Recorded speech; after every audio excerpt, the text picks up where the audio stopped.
have to say this. This is kind of going outside the review, but I think it needs to be said.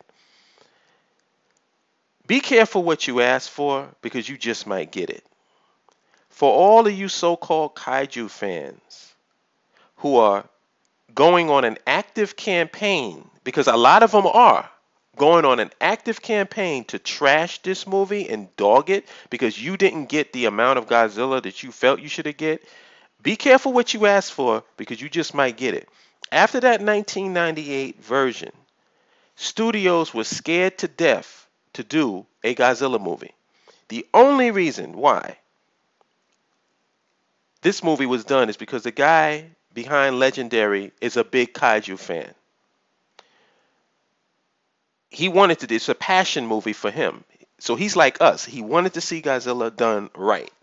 So most of the time, you're not going to get much studio execs who are emotionally invested in any concept to see it to its full fruition. So the fact that this movie got made after that 1998 travesty, and this is why I was so angry when I saw the 1998 version, because I know how Hollywood works. If you make a concept and people complain about that concept and they rip it to shreds, Hollywood producers are not the type of people to go, well, maybe we messed it up that time, but if we do it again, maybe we can make it right. They don't think that way. They really don't. They think, oh, wow, that screwed up. We won't be doing that again. And so I fully thought that because that 1998 version was done, that we were never going to see another Godzilla film done with CGI, big budget special effects here in America. I felt that they took it and stomped the legend of Godzilla into the ground and dirtied and sullied his name. So when I found out that they were making it, and then when I found out that Gareth Edwards was the director, because I did like Monsters and I thought that it was in capable hands, even though that was his first film, it was an impressive first film because he had done all of the special effects by himself on his home computer in his apartment or house. You got to look at it within that context. It was an excellent, excellent first film. He showed himself as a competent director in terms of his eye visually and the way that he tells a story. And he's a fan. So that's all I need is to know. I saw those initial previews. I said, this guy knows what he's doing. He knows what he's doing. He knows the character. I'm totally confident that they're going to get it right.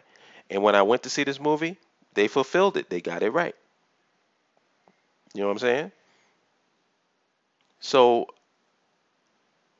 by you going out here and actively trashing this movie, unjustifiably so, I should say, you're creating an environment where you better have a good Godzilla catalog and you better go back and rewind and watch all of those old movies because you're never going to get any other Godzilla films made here in America ever again.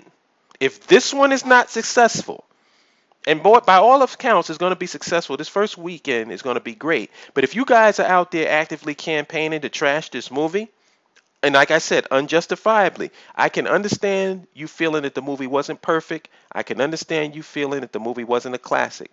But I cannot understand you saying that this was on the level of a 1998 flop like the Roland Emmerich Godzilla. Are you insane? First of all, this movie pays respect to the original Godzilla and Godzilla as a character. So if you have a problem with how the story was told or the character development, I mean, those are minor things compared to the overall spirit of the film. The overall spirit of the film is respect for Godzilla. And I would think as a Kaiju fan that would be something that you would be interested in. That they respect the source material. But if you're getting out there, now the difference between this and Roland Emmerich's version, which deserved every bit of venom that it got, was that the man did not respect the freaking franchise. I can post you a link to an article that was recent, and he gave explanations about, first of all, he didn't really want to even do the first Godzilla, that Godzilla that he did. His mind was already on 2012 and all these other movies that he did after the fact. So this was an aside for him, which I didn't know at the time. He also felt that the original Godzilla was silly. You know? Now, if you feel that the basic concept is silly and ridiculous, and I'm talking about, see, we as Godzilla fans know that it's a campy genre. We know that there's a lot of cheesy special effects. The guy, we know that it's a guy in a suit. We know all of that stuff, but it has a charm to us. We look at that and we love it. We don't look at it and we it's almost similar to, well, no, I won't make that comparison because that's kind of crazy. But I'll just say this.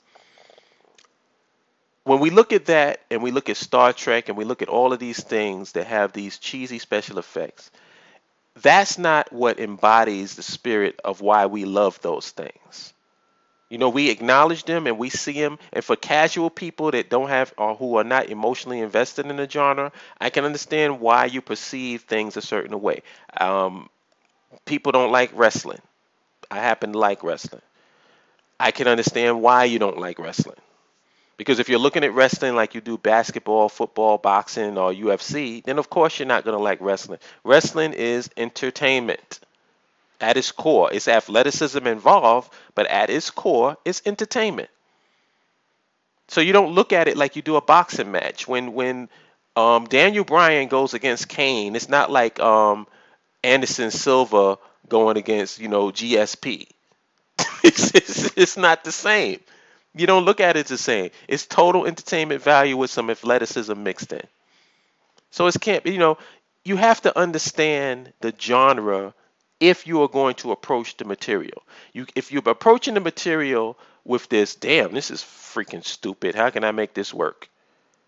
Then you're going to come up with what Roland Emmerich came up with. You're going to radically change the design. You're going to piss people off. You're going to shit on a legend of the very thing that they assigned you to do. To reboot it, show it some respect, update the material, and make it plausible for today's market. So be careful what you ask for because you just might get it. And if you keep railing against Godzilla, this 2014 version, which is a good, solid movie, not a perfect movie, but definitely not worthy of the venom that I'm seeing from these people in these reviews, you are a dickhead. And especially if you are a Kaiju fan. And those are the ones that I'm specifically directing this at. So-called Kaiju fans, and I don't freaking believe you. I believe you're a liar. You are lying when you tell me that you're a Kaiju fan. And if you know that, then you know how hard it was to get this film made. Now, if the film shitted on Godzilla, if this film, in the spirit of it, was disrespectful to the source material, have at it, horse. Rip it to shreds, because that's what I would do. But Gareth Edwards did the best that he could, and he did an excellent job, and he approached it with love. You know what I'm saying? He approached the source material with love and appreciation for it. So don't dog out the product, because all you're doing is shooting yourself in the foot. And these executives hear that crap that you guys do, and they go, you know what? This obviously Godzilla cannot work. We tried it twice. We're not going to do it 3 times because this is not baseball. So don't come to me with a Godzilla script. Don't come to me with Godzilla versus King Ghidorah. Don't come to me with Godzilla versus Mechagodzilla and all of this fantasy that you guys got in your mind that we're going to see all these movies in the future. Keep dreaming. You better go back to that catalog where you were seeing the original Toho movies, and you better be rewinding and replaying until your DVD player or your Blu-ray runs out, because you're never going to see that in an American movie ever again. And Japan is not even making Godzilla movies anymore. You know what I'm saying? The big fervor and energy from Godzilla is coming from the Americans. The American audience is craving that stuff. They're not even doing it in Japan anymore. So calm down. Have some perspective. You know, it's a good starting point. I look at this Godzilla as the same as I did at Batman Begins. When Christopher Nolan started that franchise and rebooted, Batman Begins said, oh, wow. Let's look at Batman and let's understand why Batman is who he is. And I feel the same way about Godzilla. We understand who Godzilla is. We understand why Godzilla does what he does. We understand his motivation, and it adds more depth and more layers to the character that we originally loved. And it's perfect. It's exactly like Batman Begins. It's a reboot of the franchise, and if you support it, if you co-sign it, you're gonna get everything that you want. Trust me. If this movie makes the money that it can make, you're going to get Godzilla versus King Ghidorah. You're going to get Godzilla versus Mecha Godzilla. You're going to see Godzilla. They were actually talks about Godzilla and Pacific Rim coming together. So all of this stuff that we love, real fans of real kaiju fans, real mecha fans, all this stuff that we just salivate and love, we can actually see if you shut the fuck up and support the product and stop being a fucking asshole. Stop trying to be cute. Stop trying to think that you're cool because you're going against I'm going against what the majority is saying, so don't I look cool? No, you look like a fucking dickhead and an asshole. All that's going to happen from you being cute and coy is that you're going to, and you know how trolling is. You get enough trolls doing this stuff, and then eventually it becomes like the narrative. And then if the narrative is, yo, that Godzilla movie really sucked, then no more Godzilla movies. No more Pacific Rim. If you like mecha stuff, no more of that. These monster movies will die, and there will never be another monster movie made in America until probably you're 70 years old. And that's the bottom line because studio executives do not play. They are in this business to make money. And if they have a product where they feel that every time that it's released and every time it's been tried, not only do the general public not like it, and the general public is really looking towards the fanboys in this sense.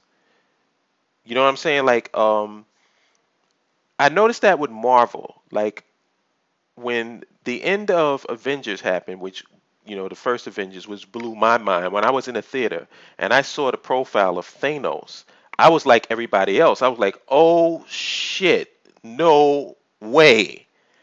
And so the general audience had no clue who Thanos was. But after that, they start asking questions. Yo, who is the guy? Why did that guy get such a huge reaction at the end of the movie? Who is this guy? And they feed off of us. We make it cool. And then they follow after us. So that's the reason why these movies get made. The fanboys, the people who love the genre are the people who are the lifeblood and the main vessel, blood vessel in this system that keeps these movies going. Comic books movies were made because of fanboys, people that were fans of the genre. So I don't, like everybody throws that term around as if it's a negative thing when you say fanboy. I don't put fanboys down. I know that there are certain levels of fanboy, and I definitely put those down.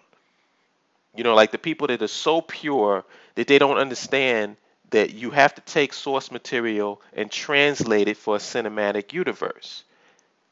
You know, if you're going to do a movie and it's an exact carbon copy of the source material, then why do you need to do the movie? You just want to see a live action version of what you're already reading. You can go into the theater and know exactly what the dialogue is going to be, exactly what the plot turns are going to be and twists. You know everything in advance, but you're just getting off on the fact that, wow, I'm seeing it on the big screen. Well, that may work for you, but it doesn't really work for the general public when it comes to movie going. And really, I don't think it works for you. Because why would I want to go? One of the things I liked about the Avengers is I didn't know what was going to happen. And I like that. I like watching The Walking Dead on television because I don't know what's going to happen. I have a general view of the context things happen and which things happen, but I don't know exactly what's going to happen from episode to episode. And I like that because I think The Walking Dead graphic novel is one of the greatest graphic novels ever. I love the graphic novel. And I also know that there's certain things that you can't do on television because it's just not going to translate. You can't tell the Michonne governor story on television the way that it was played out in the graphic novel. It is way too over the top and violent for that to go down on TV. So it's not going to happen, you know. And I knew that, and it didn't take away from the experience of watching it on TV.